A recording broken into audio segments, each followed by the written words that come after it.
everyone, and welcome to a special episode of Writing Theatre, the show where we unravel stories behind influential figures shaping the media world, freedom of expression, and literature. I am Hannah Kunuji, and joining me today is my co-host. Bello, Hiqmat. Absolutely. Today's episode promises to be insightful and inspiring. But before we dive in, let's take a short break.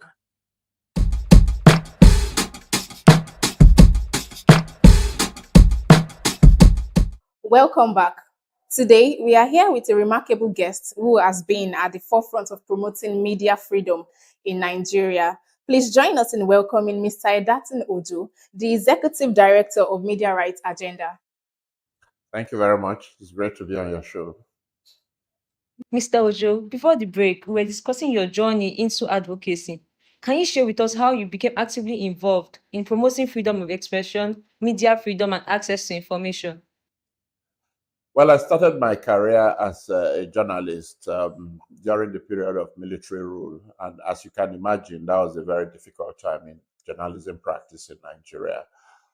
We faced a lot of challenges from the military with respect to violations of human rights, not just of the general society, but also of media practitioners. So as I continued to do the job, it occurred to me that we needed to address the challenges to media freedom and freedom of expression in the country. And at that time also, I was doing a lot of coverage of the judiciary, the courts, human rights cases, and I became quite close to a lot of human rights defenders, the Chief Ganifa Ms. Olisa Agbakobas, Femi Falana, and so on. And that really spiked my interest in doing human rights work, especially with respect to the media and media freedom. So over the years, I made a transition. Initially, I was doing both, continuing to do my work as a reporter. But after a while, the volume of work became so much that I had to completely transit into doing media defense and media freedom work. And this was in the late 90s. I made the switch completely in 1997. Sir, given your role at Media Rights Agenda, could you give our viewers an overview of the current state of media rights in Nigeria?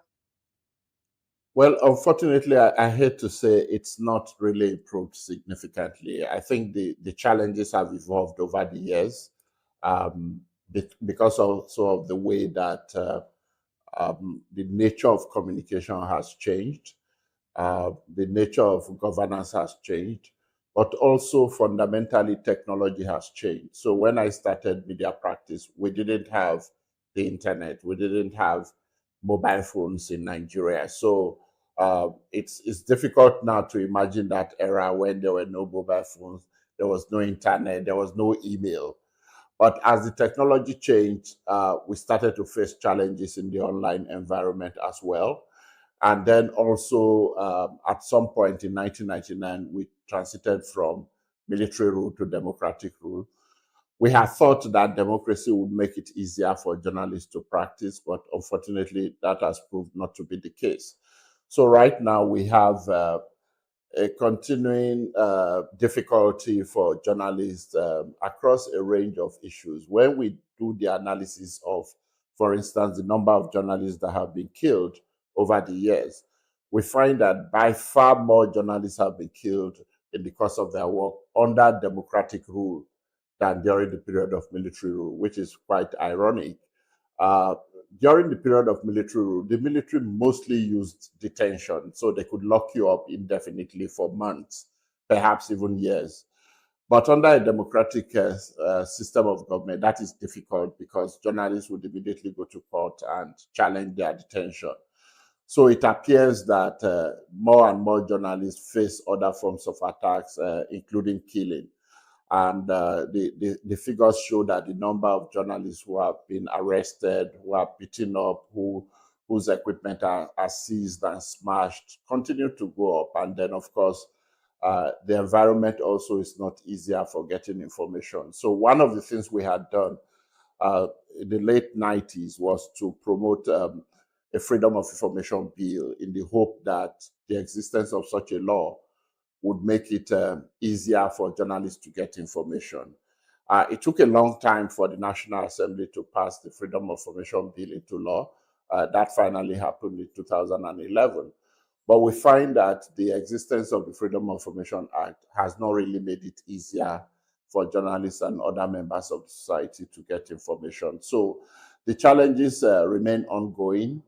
We're also trying to strengthen the legal and policy framework for access to information, for journalism practice, for enhancing the safety of journalists, and so on. And there's been some progress made, but the practice and the reality continue to be extremely challenging, as well as the economic environment.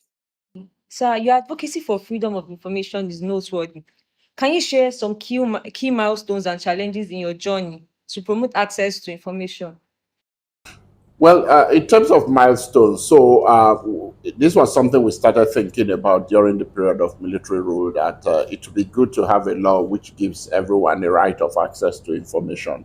So through various consultative processes, we drafted a Freedom of Information bill, which in 1999, as soon as democratic rule was restored, we presented that to the National Assembly in July of 1999, and that began its journey through the National Assembly. It was first passed in 2007.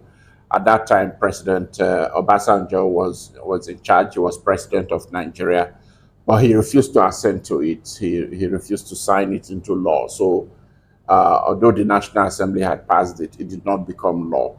So when President Obasanjo left and President Yaradua took over, we started that journey afresh. And ultimately, the bill was passed again in 2011. By this time, President Goodluck Jonathan was now in charge, and they signed it into law on the 28th of May, 2011. So effectively from that day, Nigerians had a legal right of access to information.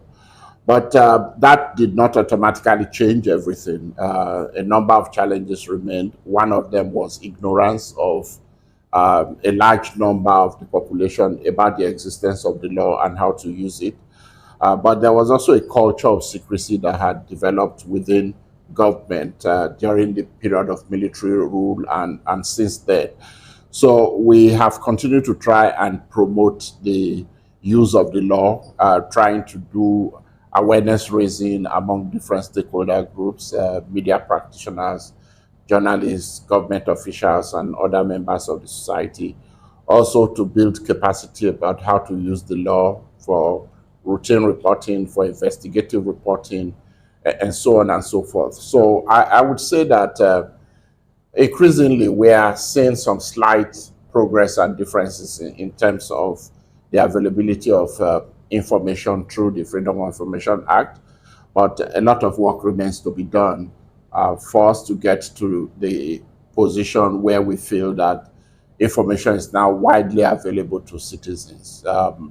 Also, one of the current challenges is how do we use the available technologies to enable access to information? Because, as I said, when all of this started, the current technological environment did not exist. So you basically were talking about information in hard copies being kept in files and so on. Now we're talking about how do you digitize all of this information that is held by government such that if somebody is asking for information, the person is based in Maiduguri, Calabar, or wherever, that information can be transmitted from Abuja quite easily without difficulty. Our government has been slow in the uptake of digitization and use of modern technologies, but we hope that ultimately we will get there. As we wrap up our conversation, Mr. Ojo, what is your vision for the future of media freedom and access of information in Nigeria? I mean, how can individuals contribute to this cause?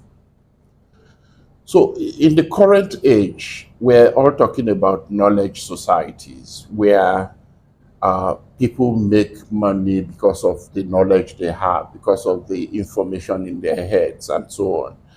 But unfortunately, in our part of the world, and I'm talking broadly of Africa, but also in Nigeria, the level of ignorance, the level of illiteracy is quite significant. And we need to break down those barriers if our populations are going to be able to compete around the world. So it's important to make people realize the value of information, even the monetary value, if I may put it that way, of data and so on. So once people begin to realize that, then I think it will change people's thinking into understanding that the more knowledgeable you are, the better chance you have of even making it financially and so on. And that would inspire people to try and improve their knowledge, to seek out information. And the media is really at the center of all of that, because when you're talking about public enlightenment, the media remains the most viable tool for ensuring public enlightenment, for ensuring that millions of our populations get the information they need to make decisions in their lives. So it's absolutely important that we create an environment where journalists can gather information freely, can disseminate information freely, and that people have the possibility and ability to access the information and utilize it for whatever purposes they wish, whether it's making personal decisions, professional decisions, business decisions, or decisions in terms of governance, who they elect to lead them, and so on. So information is fundamental to our lives. It is really everything, and we need to bring about that environment where people can have information, where journalists can, continue to be purveyors of information. Thank you, Mr. Ojo, for sharing your valuable perspective, and it has been an enlightening conversation. Thank you for having me. It's been an absolute pleasure. Thank you, sir. And to our viewers, thank you for joining us on today's special episode of Writing Theatre. Remember, this conversation does not end here. Don't forget to subscribe to the YouTube channel. Stay informed, stay engaged. Until next time. Bye.